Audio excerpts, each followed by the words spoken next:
खुलुमबाय गोजोन फुंबिलिनि खौरां लाबोदों नायलांदो। धुलियाजानाव अइल इन्डिया लिमिटेडनि वेल नम्बर 367 आव गेस लिक जादोंमोन। उनाव लोगो लोगोनो अर खोमोरग्रा गारिया थांनानै जाथायखौ कन्ट्रलाव लाबोनो हादों। नाथाय बे गेसआ बोरैहाय लिक जाखो ना सोरबासो खालामखो बेखौ दासिमाव मिथिनो मोनथ'नाय जायाखै।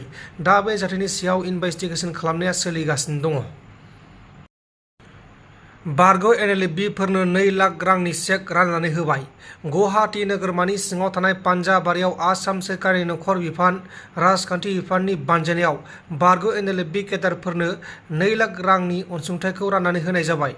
बे हाबाफारियाव बिटिआरनि गाहाय खुंगिरि बिटिआरनि CEM प्रमद बर', MLA लरेन्स इस्लारि आरो EM रन्जित बसुमतारी बिथांमोना बाहागो लादोंमोन। मख'नो गोनांदि गासैबो NLFB आफादा बारग' जायाखै। एन फानजारि बिथांनि आरो लोगोसे IB बुंथिग्रा बिथांमोना दासिमबो सोरखारजों सावरायाखै। उत्तर प्रदेश रायजोनि कानपुराव सासे सुबुङा गावनि बिफानि नैथि बिसि आरो बिबौखौ बुथारदों आरो बे जाथायाव बिफायाबो जोखोम जादों।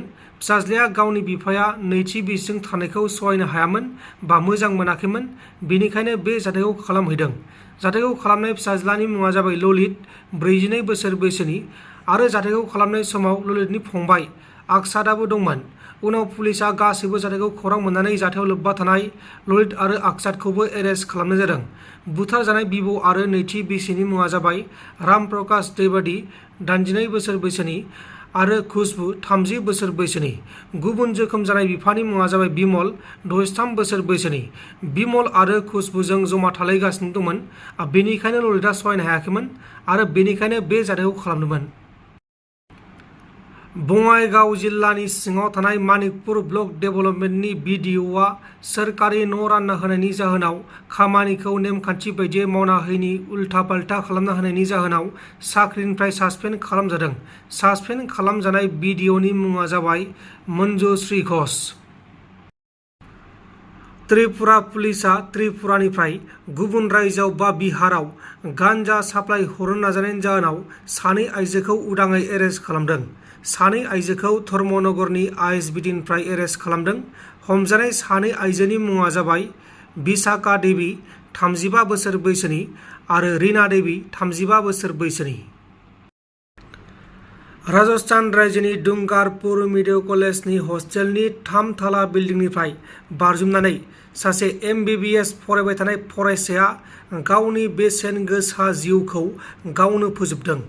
गावखौनो फोजोबनाय फरायसानि मुङा जाबाय सुधांशु सिंह, 22 बोसोर बैसोनि। सुधांशु सिंहआ हस्टेलाव सिंगेल रुमाव थायोमोन। नाथाय सुधांशुआ बे जाथायखौ मानो खालामखो, सोरनि थाखाय खालामखो बेखौ दासिमाव गुमुर मोनथ'नाय जायाखै। दा बे जाथायनि सायाव नायबिजिरनाया सोलिगासिनो दङ। इन्डियान स्टार्टआप इकम एक्सप्रेसनि को-फाउन्डार आरो बारग' CEO टाटा कृष्णान बिथाङा अराय समनि थाखाय बे बुहुमनिफ्राय रुंसारि जालांबाय। बिथाङा थांनाय गोलाव समनिफ्रायनो माखासे बेरामजों जुजिबोगासिनो दंमोन आरो बिथाङा फाहामथायबो लाजागासिनो दंमोन। नाथाय बिथांखौ रैखा खालामनो हायासै आरो बिथाङा थैनाय समाव 60 बोसोर बैसोनिमोन।